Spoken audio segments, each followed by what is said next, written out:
The first crack in my marriage appeared in the most unexpected place, our washing machine. Now, before you roll your eyes, let me clarify. I'm not talking about finding someone else's underwear mixed in with my socks. No, no. That would have been too easy. Too predictable. What I found was much stranger.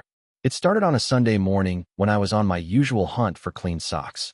I pulled open the dryer, and instead of my neatly folded laundry, I found a single, perfectly pressed button-down shirt that wasn't mine.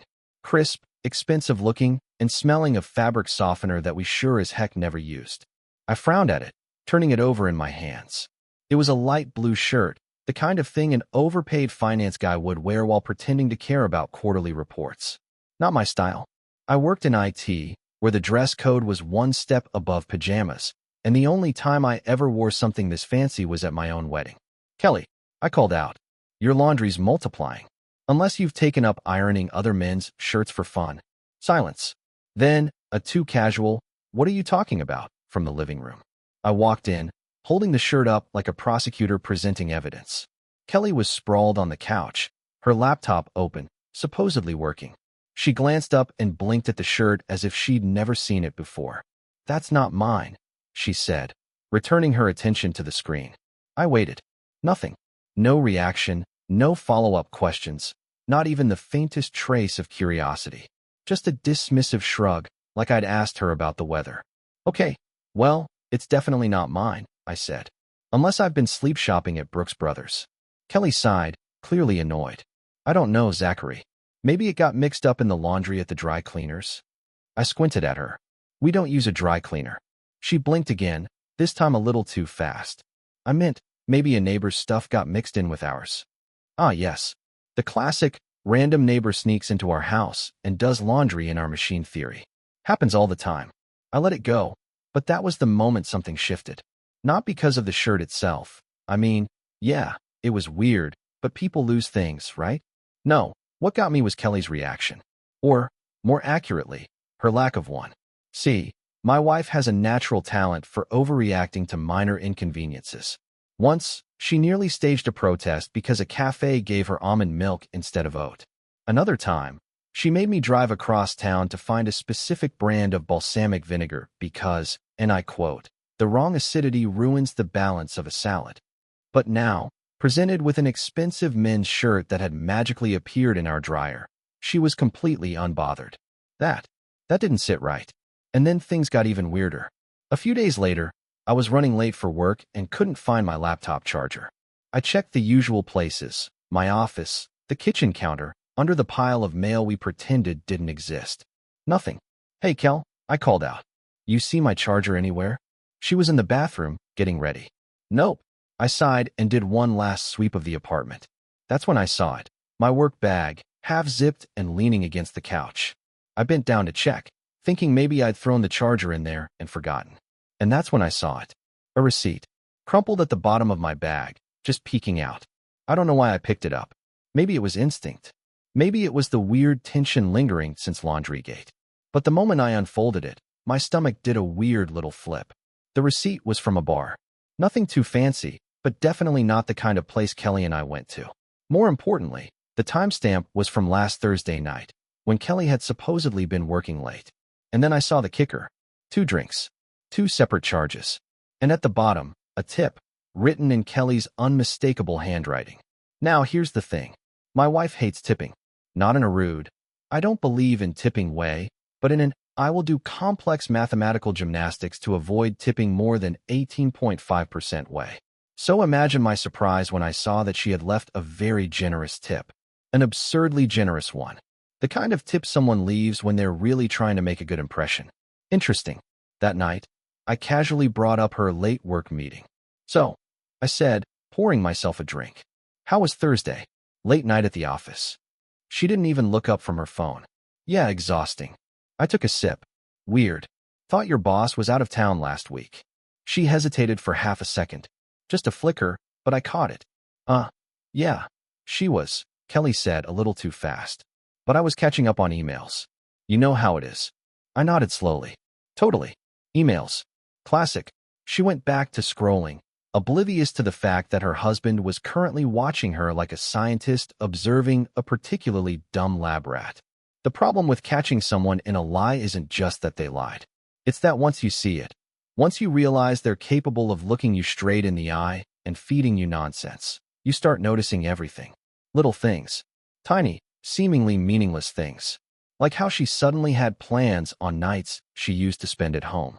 How she started getting texts late at night and smiling at them. How she started dressing just a little differently, not in a drastic way, but in a way that made her seem polished, sharper, like someone getting ready for something. And that's when I knew. Kelly wasn't just lying about one thing. She was lying about a lot of things. And I was going to find out exactly what. I wasn't going to be one of those guys who spent months second-guessing himself, sitting in the dark replaying every moment of his marriage like a crime scene investigator looking for fingerprints. No, I liked efficiency. If Kelly was lying to me, I needed to confirm it, deal with it, and move on. Preferably before my coffee went cold. But I also wasn't going to be a moron about it. Asking outright would get me nowhere. Kelly was too good at dodging questions, and if I made it obvious I was onto her, she'd just get better at hiding things. So, I decided to do what any rational, calm, completely stable husband would do. I started snooping. Now, let's get one thing straight. I'm not proud of this. Digging through someone's stuff feels wrong, even when you're convinced they deserve it. But when your wife suddenly develops the emotional range of a brick and reacts to suspicious evidence with the enthusiasm of a tax auditor, you start making exceptions. The first place I checked was her laptop. Not because I thought she'd be dumb enough to leave evidence sitting around in a neat little folder labeled Secret Affair, but because Kelly was predictable. She never logged out of anything. Ever. Sure enough, her email was open. I wasn't looking for anything obvious. No romantic messages, no incriminating receipts. Just something that felt off. And I found it faster than I expected. An email thread with someone named LD. Now here's the thing. Kelly isn't the type to use initials for contacts. She's the kind of person who writes full names, including middle initials, like she's running a background check on all her friends. But LD? That was new. The emails weren't anything dramatic. Mostly short replies, vague mentions of next time, and good seeing you. But the tone was different. Too familiar. Too casual in a way that screamed not casual at all. And then, the most interesting part. One of the emails contained an address. I copied it down, closed the laptop, and sat back.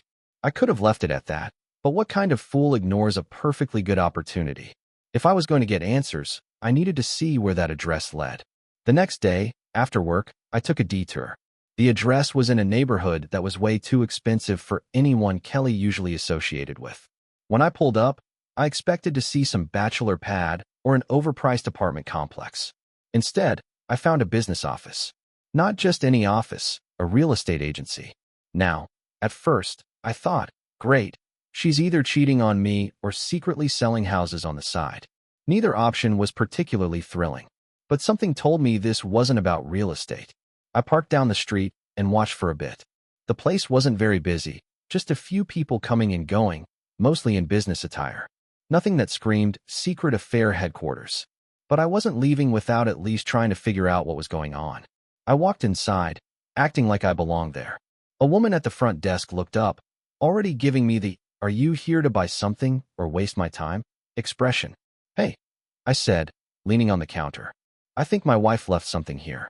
"Kelly." I hesitated, watching for a reaction. "Kelly Monroe." I had no idea if she used her real name here, but it was worth a shot. The woman's face barely changed. "Who?" I sighed dramatically. "Never mind. She was meeting someone here. LD. Maybe you know them." That did it. A flicker of recognition. Just for a second, but enough. "You'd have to ask the agents," she said quickly. "I just handle the front." I nodded and stepped away, pretending to look at the brochures on the wall. LD worked here. I left without making a scene, but I had more questions than ever. Kelly wasn't buying a house. She wasn't selling a house. So what was she doing here? And why was she emailing this LD person like they were planning secret meetings? I wasn't going to find out by sitting around. That night, I tried something different. "Hey, Kelly," I said casually while she was getting ready for bed. "You ever think about moving?" She barely looked up. "What? No. What?" I shrugged. "I don't know. Just curious. Ever talk to a real estate agent or anything?" "No," she said, frowning. "Where's this coming from?" I yawned. "Just a thought. I saw a listing for a house today. Looked nice." She gave me a suspicious look, but then went back to whatever nonsense she was doing. Lies. More lies. So I went a step further. Actually, I said, stretching, a buddy of mine mentioned some real estate agent downtown. LD, I think. Sound familiar? I saw it. The pause. The hesitation. It was tiny, but it was there. And that's all I needed. Never heard of them, she said too quickly. Sure. And I was the king of England. I didn't push it. If she knew I was onto her, she'd just cover her tracks. But now I had something concrete. LD wasn't just some random contact. And if she was lying about knowing them, that meant there was something worth lying about. I waited until she was asleep before I grabbed my phone and looked up the agency again. Their website had a list of agents, and I scrolled until I found what I was looking for. Liam Dawson. There it was. A face to the initials. A guy who, just based on his stupid professional headshot, looked exactly like the kind of person Kelly would lie about. Too polished. Too perfect. The type that buys fancy shirts that mysteriously end up in other people's laundry. I stared at the screen, debating my next move. Kelly didn't know I had this information. Yet. But I wasn't going to ask her about it. I was going to find out for myself. There are moments in life where you realize you're either a genius or a complete moron, and unfortunately, they often feel exactly the same. That's how I felt as I sat in my car, staring at the real estate agency where Mr. Liam Dawson worked. The man with the mysteriously dry-cleaned shirt. The man Kelly had never heard of, but somehow managed to email regularly. The man whose name alone had made her blink 3 times in a row like a malfunctioning robot.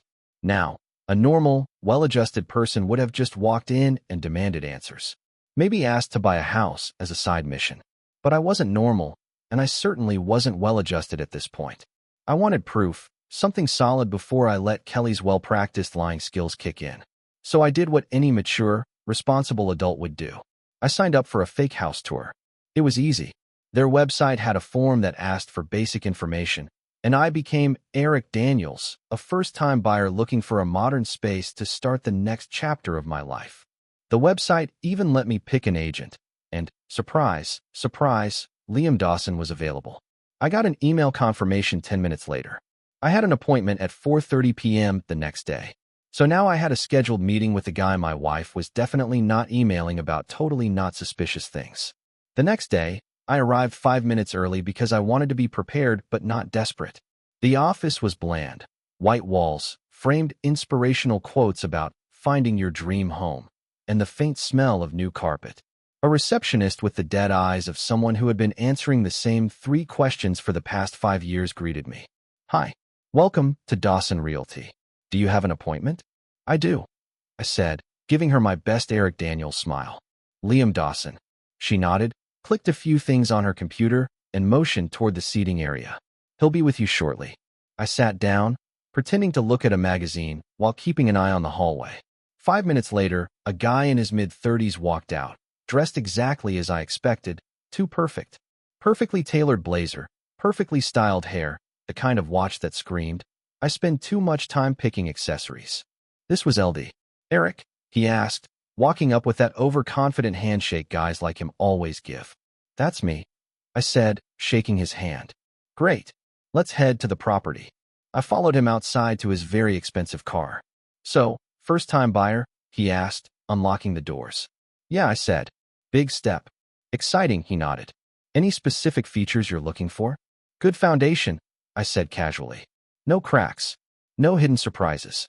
He smiled like I'd made a joke, and I let him think that. The drive was short, about 10 minutes to a house that was way out of my price range. I barely looked at it. The house didn't matter. He did. We stepped inside, and he started his sales pitch about the kitchen, the open-concept living space, and all the other things people pretend to care about. Great space for entertaining, he said, waving toward the living room. Yeah, I bet you do a lot of that, I said, watching him carefully. He chuckled. Me? Not really. Work keeps me busy. Sure, I nodded. No time for a social life. He shrugged. Not much of one.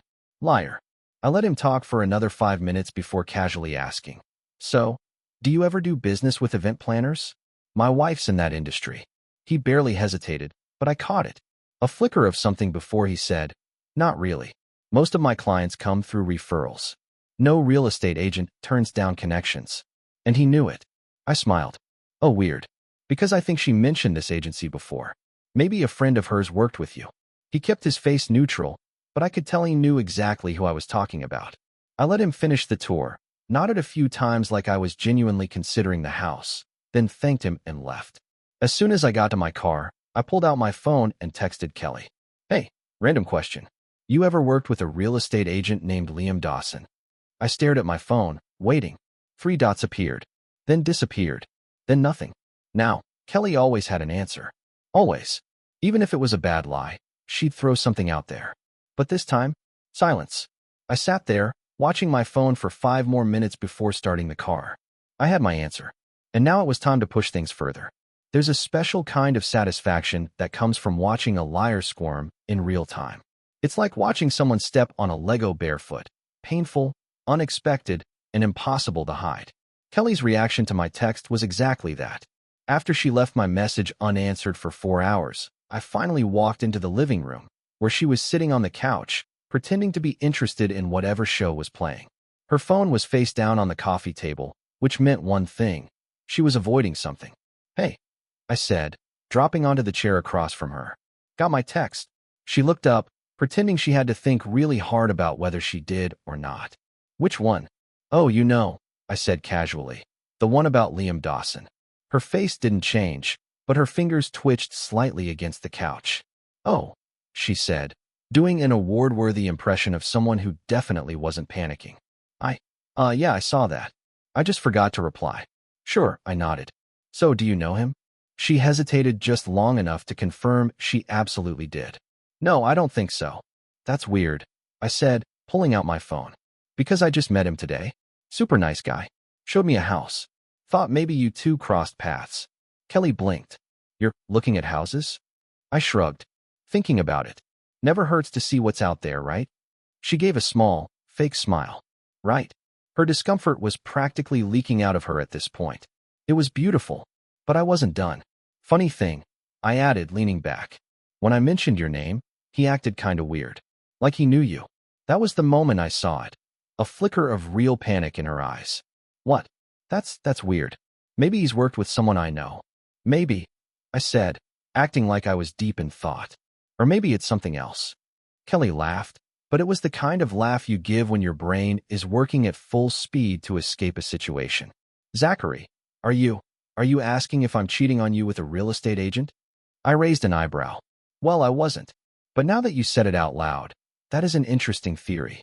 She rolled her eyes way too hard, like she was trying to perform annoyance rather than actually feeling it. This is ridiculous. Could be, I agreed. But you still haven't really explained how he knows you. She exhaled sharply, shaking her head like I was the crazy one. I don't know, Zachary. Maybe he's seen me at an event. Maybe we've met before, and I forgot. Or maybe, I said, locking eyes with her, you're just lying. That did it. Her expression faltered for half a second before she forced it back into place. This is stupid, she muttered, standing up. I'm not doing this. She grabbed her phone and walked toward the bedroom, ending the conversation like she had the upper hand. Except she didn't. Because I wasn't done. She wanted to play dumb? Fine. I'd let her. But now, it was my turn to have some fun. I spent the next 3 days collecting every piece of information I could. Not just about Liam, but about Kelly's schedule, habits, and movements. Because if I was going to get back at her, I needed precision. First, I made a burner email account and sent Liam a message from an anonymous name. The subject line? I know about you and Kelly. No context. No accusations. Just enough to make him sweat. Then, I got into Kelly's laptop again, not to check her emails, but to make small, almost invisible changes to her work calendar. Little things. Adjusting meeting times, canceling a few appointments, moving important calls to different days. The next part was my favorite. I started playing dumb about technology. Kelly had no patience for stupid tech questions, so I started asking a lot of them. Hey, my phone's acting weird. Have you noticed any strange messages on yours? Do you ever get random emails from people who know your name but don't say who they are? Can someone track you through your GPS without you knowing? Each time, Kelly answered a little too nervously. I even dropped casual remarks about real estate. Did you know some agents do business in secret? Like, under fake names? It's crazy how easy it is to lie to people in that industry. Kelly barely responded, which was all the response I needed. Then, I started the final phase, turning the guilt back on her. I became the best husband in the world. I made her coffee in the mornings. I complimented her constantly. I sent sweet texts during the day. I even suggested we go on a weekend trip together, something she had been nagging me about for months. Her reaction? She looked terrified. The guilt was eating her alive. Then, the masterpiece. I left my own fake trail. I accidentally left my phone open on the couch with a text thread from a random female name. Messages that sounded just flirty enough, but never outright said anything damning. Kelly saw it. She saw it twice. She never mentioned it.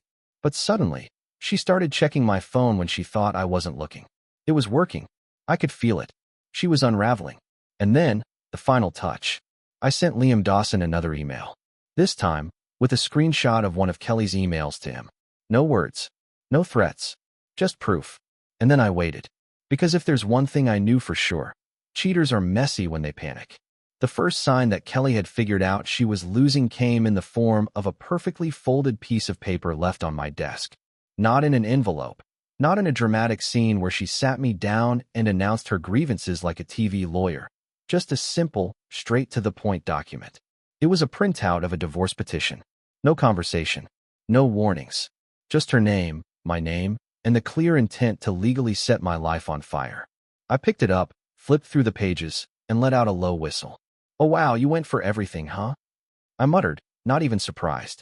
Kelly walked into the room, arms crossed, clearly waiting for my reaction.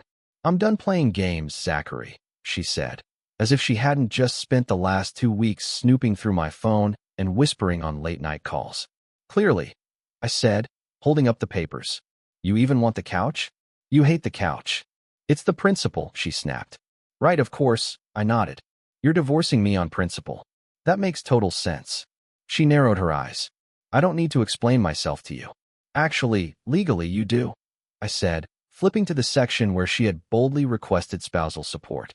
Kelly had many talents, but subtlety wasn't one of them. She wasn't just trying to leave. She was trying to wreck me in the process. She wanted the house, my savings, spousal support, my car, and, for some reason, my grandmother's old record collection, even though she didn't own a record player. "Let me guess," I said, tossing the papers onto the table. "This was Liam's idea?" Kelly twitched. "Bingo. You can't prove anything," she said too quickly. I grinned. "No, but I don't need to. Because I know exactly what's going on here." And I did. Kelly had finally realized she wasn't in control anymore. She had spent months sneaking around, convinced she was untouchable. And now that I had flipped the game on her, she was panicking. So what does a cheater do when they realize they might lose? They play dirty. Over the next few days, Kelly went full scorched earth mode. First, she started calling our mutual friends to get them on her side. Of course, she conveniently left out the part where she had been sneaking around with a real estate agent behind my back. Then, she tried to mess with my job. I got an email from HR about an anonymous complaint regarding my behavior in the workplace. Now, I worked in IT. My behavior consisted of fixing people's terrible passwords and explaining to Susan from accounting for the 50th time why she shouldn't open random email attachments. So I laughed in HR's face and asked if they wanted to compare notes on my actual record. The complaint vanished instantly. Kelly wasn't done, though. A few days later, I came home to find a locksmith at our front door. "Hey, buddy," I said, walking up with a smile. "What you doing?" "Changing the locks," the guy said, barely looking up. "Work order from Kelly Monroe." "Yeah, you might want to stop," I said, pulling out my own copy of the deed. "See this house? It's in my name." The locksmith blinked. "Oh, she said. "I bet she did," I said cheerfully. "But unless she suddenly became me, she doesn't have the authority to do squat." He left. Kelly lost it. "You're being ridiculous," she screamed that night, after realizing her master plan to kick me out of my own house had failed spectacularly. "Am I?" I said, raising an eyebrow. "Because you're the one trying to steal a couch you don't even like." "You think this is funny?" she snapped. I shrugged. A little. At this point, I was having fun. Because the thing about people like Kelly, they can dish it out, but they cannot take it. She expected me to fall apart, to beg, to get angry and lose control. Instead, I was calm. I was laughing. And that infuriated her. She wanted chaos. She wanted a reaction. She wanted to win. But I had one last move left. I walked over to the table, picked up the divorce petition, and ripped it in half. Kelly's jaw dropped. What the? Oh, don't worry, I said, tossing the pieces onto the floor. We're still getting divorced. I pulled out my own set of papers, just under my terms. And judging by the way her face drained of color, she finally realized. She was losing.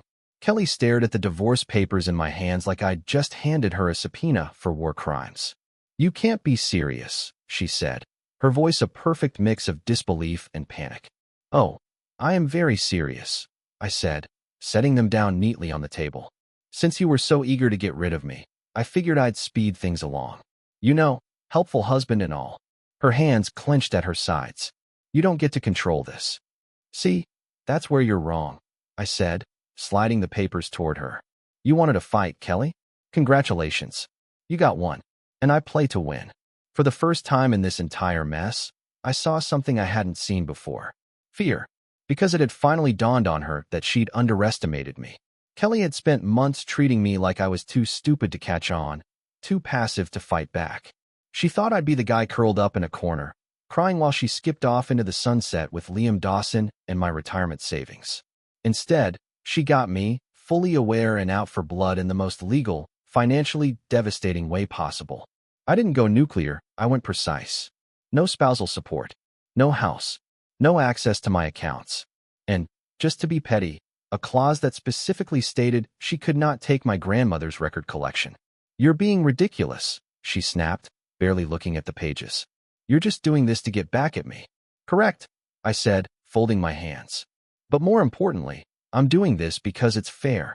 She laughed, but it came out shaky. Fair? You're acting like I committed a crime. I tilted my head. So you're saying what you did wasn't wrong? Her mouth opened, then closed, then opened again like she was buffering. That's not what I held up a hand. No. Take your time. I'd love to hear how sneaking around behind my back was actually a great decision for everyone involved. Her nostrils flared. You're twisting this. Am I said, leaning back. Or are you just finally out of excuses? She hated that. You are such a child, she muttered, grabbing the papers. Fine. You want a divorce? Let's do it. But don't think for a second that I'm going to let you get away with this. I smiled. Oh, I counted on that. Because, see, Kelly wasn't the type to go down gracefully. If she was losing, she was going to take as much as she could on the way out. And I was ready for it. She tried everything. Dragged her feet on signing the papers. Tried to drain our joint account before I moved the money. Filed a fake claim saying I had been emotionally abusive. That last one almost made me admire her commitment to pettiness. But the best part? She tried to play Liam against me. One day, I got a text from an unknown number, which, spoiler alert, wasn't that unknown. This is Liam Dawson.